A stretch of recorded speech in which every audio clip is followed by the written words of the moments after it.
The concept of currency has existed for millennia at this point. From our humble days as hunter-gatherers trading berries to get, well, some more berries, to the modern day bankers who sell money to get more money.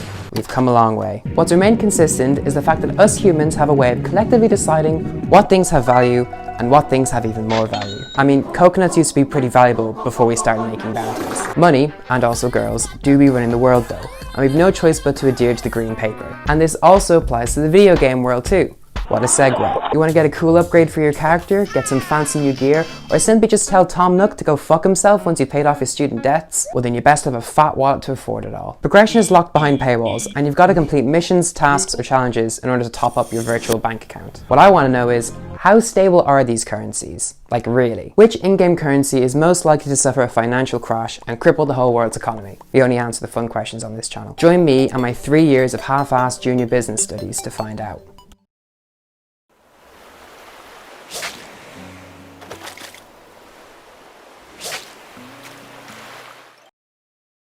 We begin with Animal Crossing, a game about friendship, nature, and stacking up as much debt as humanly possible. The cause of this is, of course, everyone's favourite capitalist, Tom Nook, who doesn't even shy away from using child labour with his own kids. If you want to buy anything on the island, it costs bells, and Tom really wants yours. And given that he owns the island, and also the airport which he used to escape from the island, you really have no choice but to just hand over all your cash to him. Tom has essentially created a capitalist dystopia disguised as a hidden vacation spot in the Caribbean Sea. Probably quite close to the British Virgin Islands. He's monopolised everything on the island to the point where he's invented his own separate currency to give you a fighting chance of being able to afford half the shit he wants to sell you. What the fuck? Tom's stranglehold over your island doesn't seem to be losing any grip. The best you can hope for is someone eats all the turnips in the stock market. From here on out, you're on your own. Metal Gear Solid is a game that's so confusing that every synopsis of the story turns into a self-published novel. From what I gathered, you play as a robot pirate who lives on an oil rig that really likes balloons. Like a lot. The main currency in this game is GMP, which stands for Get More Powerful, and that's exactly what it does. It's used to fund your Afghani war crimes by developing new gear and guns for you to mess around with. And it also subsidizes the cost of your spoilt ass taking the family helicopter everywhere. You could just fucking walk. You can earn GMP through a multitude of ways in the game, like completing missions, which someone is paying you for, sending your kidnapped soldiers out to terrorize camps, which someone is also paying you to do, and finding diamonds that are just left around for you to discover. Just because. Basically, the backbone of this currency relies on some shady people who you don't really know paying you to do some morally questionable things. Doesn't sound like the most solid of foundations.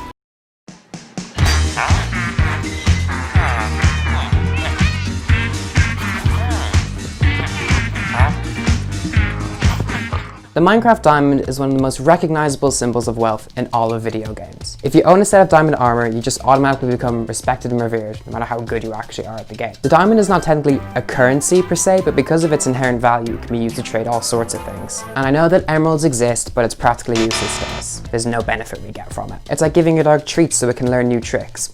The treats don't mean anything to us, but to the dog it means everything. The diamond has a lot of strength, both literally and financially. We're scared of the guy with the bright blue sword, not only because he could kill us in like 3 swipes, but also because of the implication that he probably has a lot more good stuff too. The blue minerals seem to be quite financially stable. It's not like anything can come along and suddenly trump it all of a sudden. Right? Oh, shit.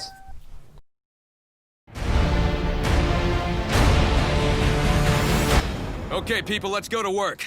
Not for the first time on this channel, I'm now talking about LEGO games. And this is because of how bizarre their currency actually is. You think in a world that's entirely made of LEGO, that the people wouldn't use, well, you know, LEGO as their currency.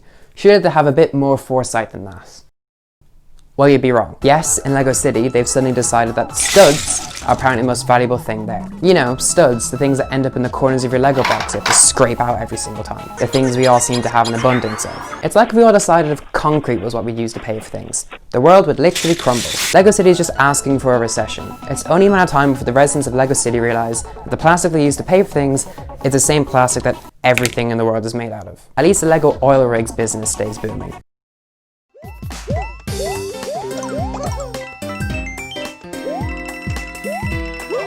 Mario is one of the worst fucking plumbers I've ever seen. Who is still hiring him to fix their toilets? He's too busy chasing turtles and adopting fursonas to actually do his job. Fortunately for him, he's managed to diversify his income by collecting the coins that are just randomly dotted around the countryside. These coins can be found laying in piles along the land, in hidden bricks, or even in enemies that you kill. The coins are used to buy power-ups, and interestingly enough, extra lives, meaning that you can buy your way into immortality in this game. And if you're thinking, if you can buy extra lives and live forever, why are these sacred pieces of metal just left lying around? And who's selling this immortality? And wouldn't this lead to a society where the rich upper class would use these coins to discriminate against the lower class and live forever?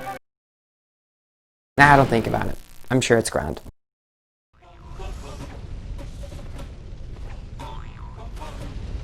And speaking of trading lives for actual money, in the world of Rayman, actual lives are the money. As you go speedrunning through the levels, you find these sleepy little yellow creatures called lums just floating around. Run into them and they wake up and get thrown into a giant glass bottle. Sometimes you actually rescue them from glass bottles, only to then throw them back into another bigger one later on. And what do you trade these lives for, I hear you ask? Well, the answer to that is new clothes. Give Rayman some fresh new kicks for the low cost of just a few innocent couple thousand sentient light bulbs. But hey, now he's blue. Maybe they're just very noble creatures who are willing to sacrifice themselves to aid you on your quest to save the world, or whatever the fuck it was in the first place. If being blue is really that essential to defeating the bad guys and saving the world, then so be it. These lums died believing that you're the hero.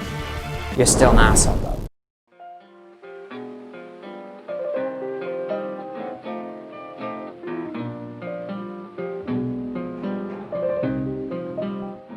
Okay, so in a world that's been completely obliterated by nukes to the point where every living creature is a mutant and you can't drink any of the water, it seems kind of weird to look at how stable their finances might be. However, we still need something to pay for our guns, and considering all the money-making factories have been turned into one-star petting zoos, we've had to adapt a currency. And for some reason we chose bottle caps. Bottle caps can be found scattered across the map, turning old vending machines into hidden bank vaults. The only question I have is, why bottle caps? There's no way to create more of them, and it's not like they're helping people survive just by existing as bottle caps. And taking into account you can find a lot of normal money just left around in cash registers, why not just stick with that instead? And why the fuck do crabs drop caps? Why the fuck do they keep them? And where do they keep them? Do all crabs just love money?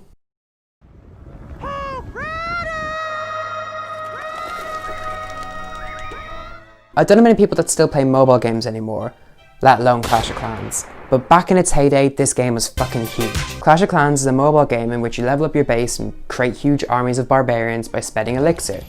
And a shit ton of real world money too. But let's not focus on that part. Elixir is a purple group that's found deep underground that somehow upgrades your barbarian into a fucking dragon.